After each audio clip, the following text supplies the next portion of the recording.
Welcome back, everybody. Welcome back to another It Came From the Workbench installment. This is the second installment of the 56th It Came From the Workbench series. And never forget, if you would be so kind as to never forget for me, always remember that the numbering system is made up to the point of being nearly meaningless, because we've got like 9 It Came From the live stream series, maybe 10. The numerations of the It Came From the Workbench are not completely accurate, so we don't actually know what number this is. There were rigs that were built without documentation, driven once, and then sent off to their forever homes. This is the rig from 56, which had become named Xerox because the AliExpress chassis is determinedly a copy of some sort. And basically what I had said in the last one, I will double down on now, view it as a box containing a bunch of parts, because nothing really wants to cooperate with anything else. This is the Canyon Change installment here in episode 2, because I was already cutting aluminum. I fabricated all aluminum spacers, 72mm aluminum spacers, to get rid of the red. I purged it of red. I purchased some Amazon oil slick shocks in 85mm in the exact same length. They are not done. They come with included pistons. With the 80 weight, it's underdamped.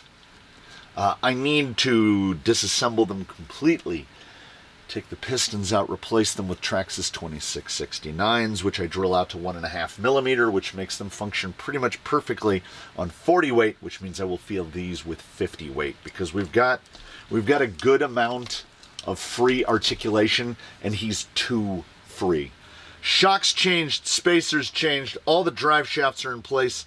Rear links, changed the rod ends on all of the rear links, put a bent, the same one that's here on the steering, the angled. I put those in the rear to give me just a little bit more link separation at the chassis mounting point.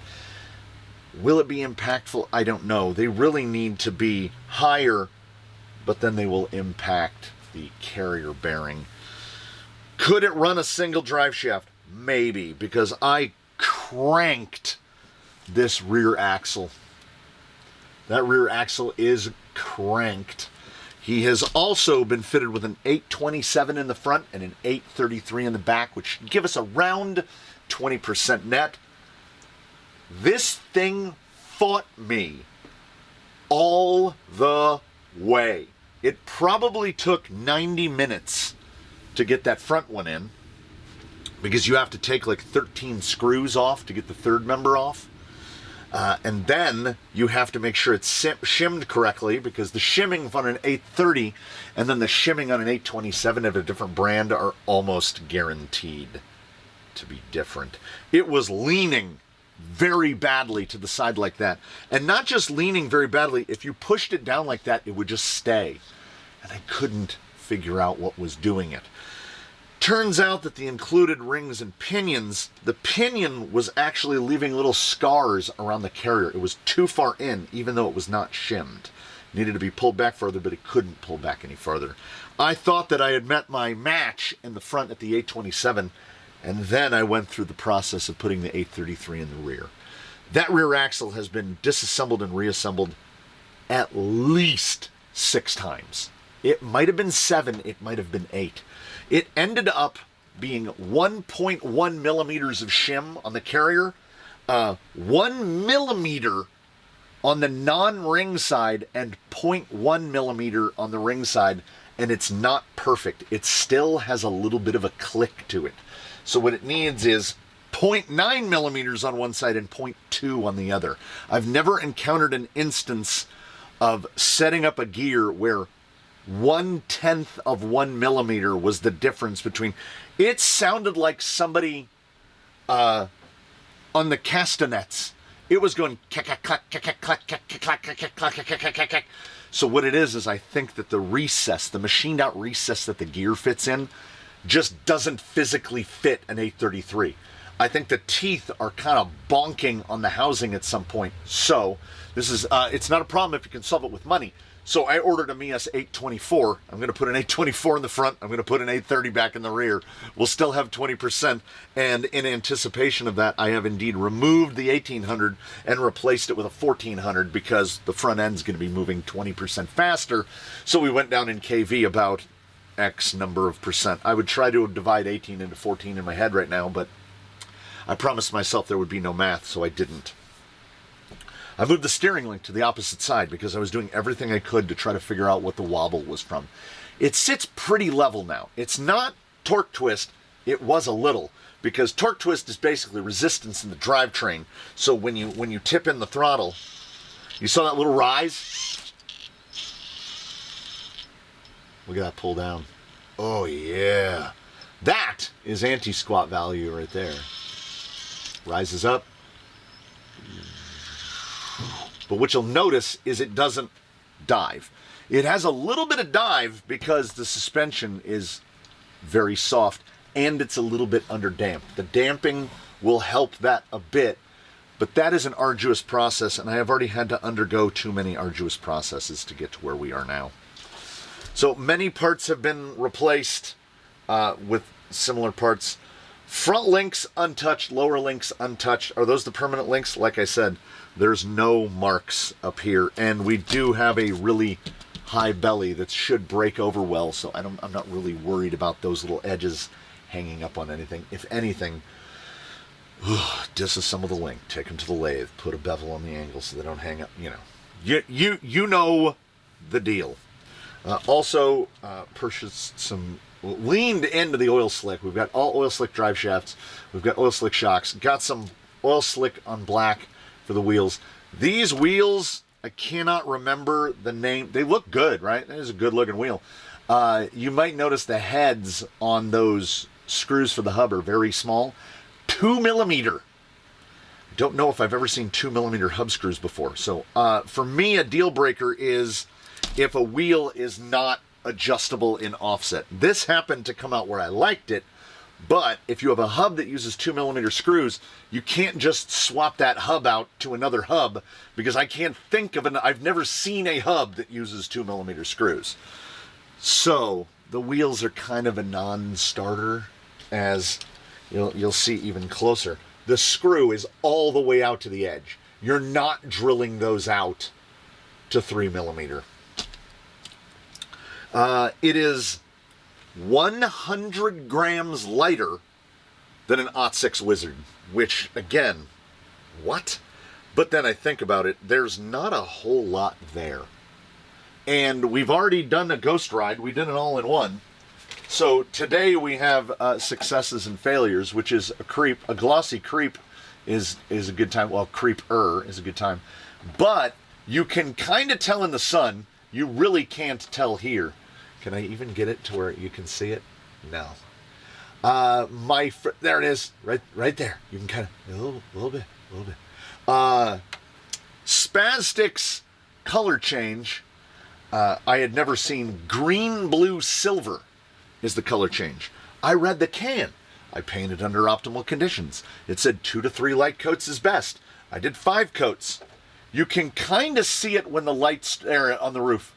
When the light strikes it just right, there is a color changing hue where it shifts from green to blue.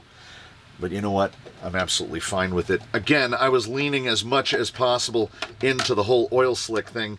And then I moved all the electronics opposite sides, both switched. I flip-flopped the steering drag link and I flip-flopped all the electronics to see, is it just that little bit of differential in weight that's making the difference in this thing wanting to lean around? And let me tell you, it did not make it worse. Look how glossy. Look how glossy that is. It definitely helped. Now, it was hours. It fought me on every single change I tried to make. This thing went to war with me, and we got to where we were because it was too far. We long before passed the Rubicon and I wanted to see what we could get out of it. But there's no guarantee that its forever name is Xerox, because while it may be a copy of a copy, it's got a mean streak in it. I was trying to think of, like, we were going down an avenue of Pet Cemetery references where, you know, they don't come back right. When we dug him out of the box, he didn't come back right. Tusks on stock inserts, because it's tusks. And there you go, and there you have it. It's about 2,200 grams as outfitted. I don't know the bias or anything yet. I haven't gotten to that yet, because we ghost rided it, we ghost rode it, we ghost redid it. We did that thing, and now we're doing this thing, and it's changed enough. It definitely qualifies as a Canyon change. So what we get in terms of performance, I have no idea.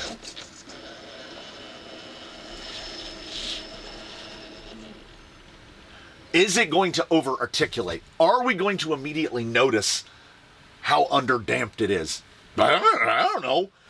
We're gonna drive through some stuff. We're gonna hit some spots randomly, and we're gonna see how it do. Because even after buying all of the stuff, okay, I had the tusks, but let's say that I had to buy them. I'm doing the math. Okay. All right. Yes. Okay. 210. 60. We're still under $500, including the paint. Drive shafts were $10 a piece. I paid $40 for the shocks. It's the motor and ESC together are singularly expensive. If it was the full Revit combo, no, it'd be about the same. This is about a $100 combo. We like to try to stick to about an $80 combo. That's a creep. I bought this creep back when they were $20, but they're $25. Even if you count them as $25, we're still under. Now, we fought. We had a physical altercation. But I think I'm there. And I'm ignoring all of the little bits. I'm ignoring the fact that I fabricated all of the spacers, that I've had to change most of the rod ends on the vehicle, because you don't have to change the spacers. It's actually got a better level of performance if you take the bumpers off, but I think this is fun. And if you get into just the right conditions, it'll do it on the nose too. I think that's fun. We can do a little thing. So,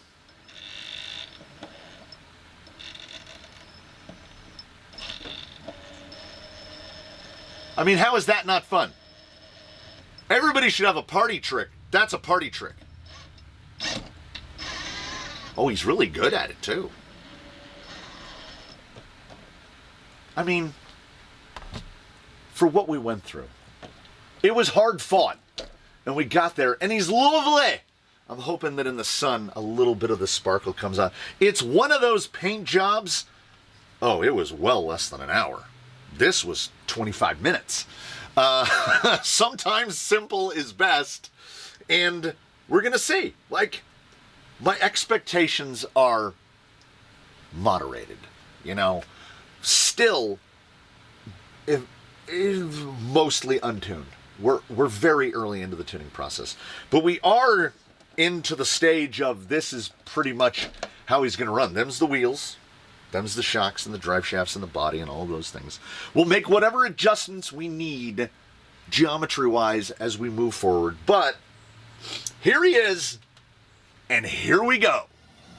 All right, this iteration of, let's call it the artificial Nod 2, is definitely portal-oriented. I'm not 100%. Is the original, is the Nod no overdrive box, is it supposed to be for portal? Because on a 1400 on 3S, kind of snappy. It's kind of snappy. I think I could perhaps potentially even go down a tooth on the pinion. Now, we're running an outrageous amount of caster in the rear. We will see what impact that has. The suspension is acting Real supple. Oh, hey, all right, okay. I would say through the first few seconds, I'm not really noticing the underdamp condition. Not a lot of push there. This is my first wheel on 20%, 20% net. It's quiet. It had a pronounced typewriter clack prior to the last iteration of shims.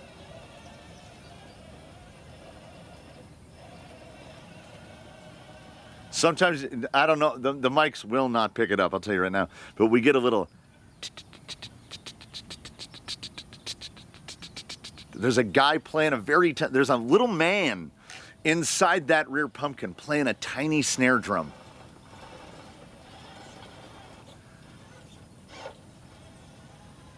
Yeah, I mean, the responsiveness feels fine. Here's the mindset I'm trying to put myself into. Pretend you don't know what it is. And, oh yes, also definitely worthy of mention.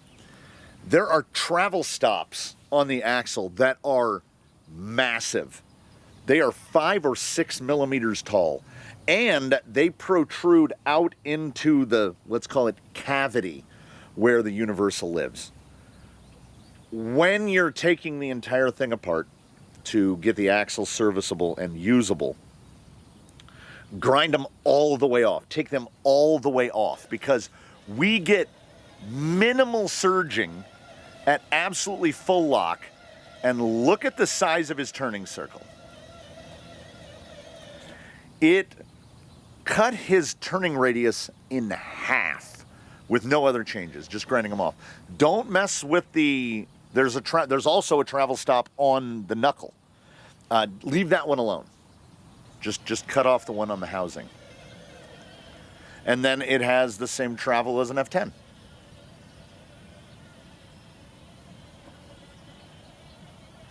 It's a little... if I was going to say something... Is it negative? If I was going to say something trending toward the negative, it would be like, there's a feel of a lack of precision. But as Phil Collins said, that is no surprise at all. The tolerances here are like in the millimeter range. I mean, this does not go together tightly. And there are points where you're trying to match one looseness to another looseness. The rear end on this thing, if you pick it up from the rear bumper, right, you're going to carry it to wherever. You pick it up at the rear bumper and give it a wiggle, you can feel the rear axle slap side to side through cumulative slop. Honestly, 5 millimeters. Like it goes bonk, bonk, bonk, bonk, bonk, bonk. Because the recesses, the double shears on the axle, well, they're not 7 millimeter, they're not 7.5 millimeter, they're like 7.3 millimeter. So a 7.5 doesn't fit, and a 7 slaps around. So unless you want to go around shimming, unless you want to go around shimming everything, we're a little far right. Can we tusk our way out of it? Sure. Can we tusk our way out of it, I said? Sure. It drives really light. I know that it is light, but it drives lighter even than it is. Sometimes it feels like you're applying no ground pressure. That little look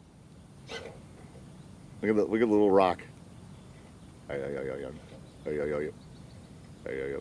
It is imprecise because it is inexpensive. As I said, as outfitted, unless I'm forgetting something, we're sub $500 because I paid $196 shipped for the base thing, the chassis and the gearbox and the skid and the axles and the links, which is an incredible starting point. And the axles they're not awful. They're just not super precise. It is a copy of a copy. I don't think it's going to translate to pronouncedly bad durability in any way. See if I can get over that side. Yeah. Oh yeah. It drives pretty nice, okay? It drives nice enough that it's kind of dulling the sharpness of my memory. I'm forgetting how much, now I'm looking at it and I'm gritting my teeth together because I'm like, we fought and we have not hashed it out yet. He's got more work to do before me and he are copacetic. We got straight into a tussle because at a point I said, listen, you infernal beast. And he put his thumbs in his ears and went, neener, neener. And we just fought. It is somewhat heartening / encouraging to see that it can do the things. In this instance, do I think the Tusk is a perfect tire? I kind of don't. What is that? What is that? I can't describe that smell. I feel like he's not issuing enough ground pressure. Wizard adjacent, because that's fresh in my mind. The Wizard doesn't generate enough ground pressure for the KLRs that he comes with. I don't think this guy kind of generates enough ground pressure for these Tusks, but we've driven him for like 6 minutes in this configuration, and I am all too quick to make unwarranted changes. The steering response is pretty great. It is J-Con green, so you got that going for you. He feels really flittery, real flittery, and there's something about that Geo that it kind of, I feel like it can kind of get away from you. It's not bad. It's an adjustment. And I do kind of have to, I kind of have to remind myself, yes, we put in work. We did. This is not a point of contention. Metal axles. Drivetrain seems decently robust. Good mesh on the gears at the portal ends. Reasonable fitment for cloney materials.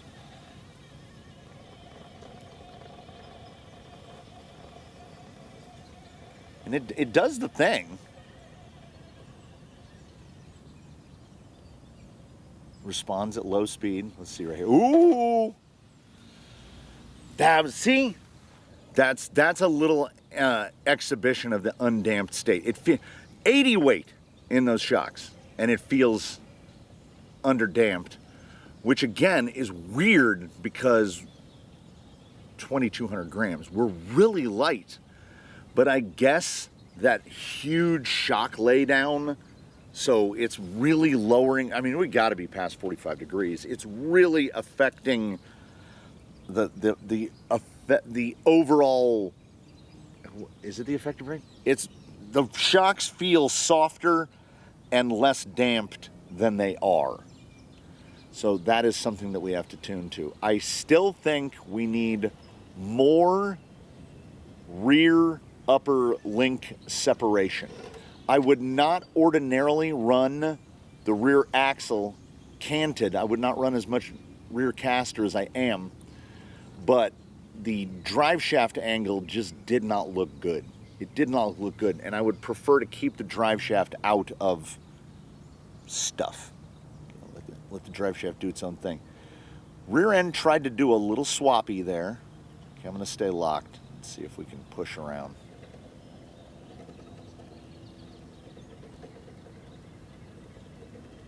That's not bad. For as imprecise as it is, it'll keep it pretty tight. It's pretty tidy. You are gonna need low KV. And it's tough to find outrunners below around 1400. I think 1400 is the guy, and 1400 on portals is really low. Yeah, see, we're not exhibiting that much weight. It's not folding it over. A single stage to not be folding over right there. There it is. There it is. We'll cut back. This is not some sort of futuristic laser scalpel. This thing is all economy. The single part on there not sourced on Amazon or AliExpress is the J concepts on the vehicle, is the tires and the body, which are from A-Main. Everything else is inexpensive. This is as close as you can get to a bin build out of a box. I still say that the parts don't really collaborate, and I don't know what about it. I don't know what it is. Is it the axles? What is the worst part? If we're calling somebody out and we're calling something the worst, what is the worst part? We're gonna fall away here? Do we have enough? I think we got enough. Now, are we gonna throw it to the sky, or are we gonna keep it down? It's okay. That's okay. That's all right. I have to remember to temper my expectations to a degree. Would I still? Yes, 100%. If you're going to spend the money, it's going to cost more. You're not going to get it as economically as this, but I still say Mias Gold Rush on the Mias nylons is the segment leader for you can't beat this economy. Followed by, if it's still obtainable at any given time, the $500 OT6 Wizard is in a category on its own. If you put an OT6 Wizard next to this, the differences become far more glaring. I think this thing looks pretty good. I think Xerox will start to grow on me. As I mentioned earlier, I have an 824 in the mail. So we're going to pull that 833 out of the back. Maybe.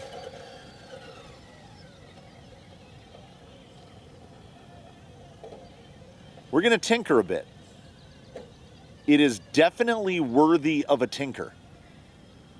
That was a little bit of a push right there. But overall, I mean, got a little wide. Let's come across the top here. Yeah. He's reasonably catchable. Like when it gets out of shape right there, we can. Yeah, a little pushy. See, a little pushy right there. Is it that we could deal with? Oh! Did it pop in your head the same time it popped in mine? Drop the 824 in the front, but don't take the 833 out of the back. Maybe he wants more. More.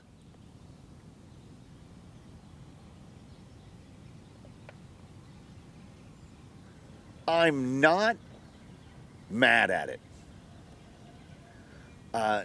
He has succeeded to the degree that vinyl will be cut and Xerox will go on the wheels, and we will have another competitor for our cabs, our weekly cab series here where Class 2s compete against Class 2s, because he is, you know, of the things here, whether you love it or hate it, this is kind of indicative of what Class 2 is now. Big, kinky skid, behind the axle steering, LCG gearbox with an outrunner in it, and big laid down shocks, and you know, I don't know if I love it or hate it. I mean, to me, Class 2 still implies chassis mounted steering and some other bits and bobs. I don't know how I feel about the fits in the box situation. Anyway, that is certainly neither here nor there. There's a broken piece of plastic inside. See? It actually fell down and blocked the trigger. That was why he shot forward like that. So we're going to keep going. We're going to keep going. He's got tuning that need to be done, and I've seen something that I think is good enough to keep at it. Oh, let's do it. Let's do it. Wouldn't be a grand day out if we didn't try to get at least one tumble in. Can't have a fresh painted body come out here and get just one low speed flop.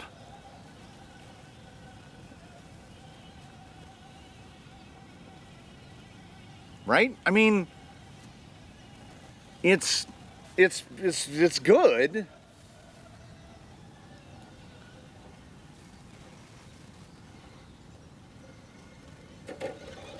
Oh, hey. We'll call that catch of the day unless something better comes along.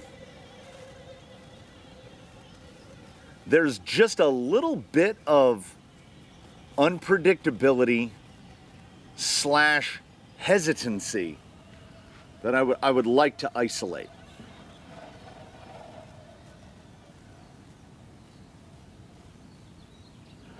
And so shocks have got to come apart.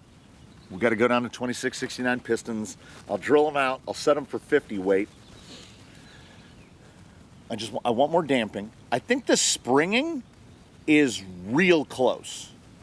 Real close. I think we've accommodated that. I think we've accommodated that big laydown. Yeah, you know I didn't put pins on it. You know I didn't. But we're right back in business. I want to see what I can do with the, ooh, that's a good sun glint. I want to see what I can do with the rear uppers. I would like a little bit more separation, like about 7-8 millimeters more separation, if that's possible. And I say that knowing that more than likely it's going to mean I have to refabricate the spacers for the carrier bearing. I mean, that's pretty all right. We've been working on tuning the executioner that's here, Spitzspiegel. Spitzspiegel can't pull that spot right there. It just, the front end gets super weird and it waves an arm in the air. So having something that is determinedly skid forward and doesn't want to wave an arm in the air, that's a fantastic start. I'm trying to be very moderated in my trigger pull. Where's it back? No, that was great. That was great. I feel even better about Xerox than I did moments ago. We've fairly quickly got into the 5%. Now we're into the properly difficult part of the tune.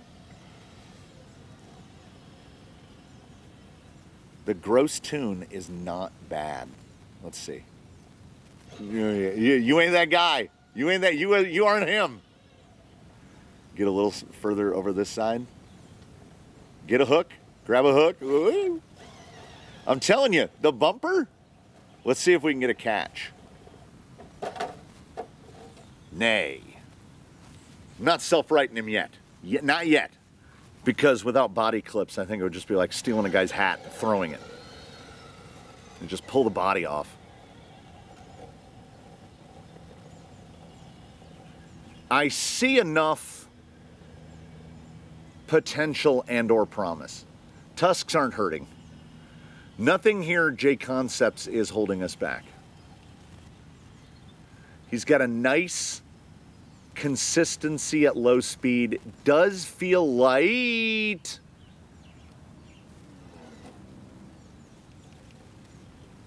Because we're running that big long horn on the servo, we get a lot of big bonus speed bump. There we go. Yeah, it's good. It just feels there's that unpredictability. It's a bit of yep. And we end with that. He's got a little bit of like, I did not feel that coming. That just huzzah! The door flew open and he was there. We're gonna try to tame that. We're gonna work on links. We're gonna work on shock. we're gonna do some things. He might end up with some shock keys on it if I really want to get the shocks into a precise position. The biggest question mark here for me is not the quality of the axles. It is definitely the chassis, the geo of the chassis and the skid. They are weird. They are weird to tease, but we're gonna run with them. We're gonna run with them because we don't want the ice cream shop to have 31 flavors of vanilla. Right? It's about variety. It's the spice of life. So we've got this weird thing, and we're gonna keep running at it. And I hold the 90s dear in my heart. I'm a sucker for oil slick, and he's laden with oil slick. So we got to keep going. I hope that moving on from here, y'all keep going too. Y'all come back, see us with whatever we got next. And in between now and then, you want and I'll do your very best. Have a good one, everybody. We'll see you again here from the canyon real soon. Let's see if I can extricate safely and comfortably, because that body is off. Nope. Set my radio down. Thanks again, everybody. We'll see you in the next one.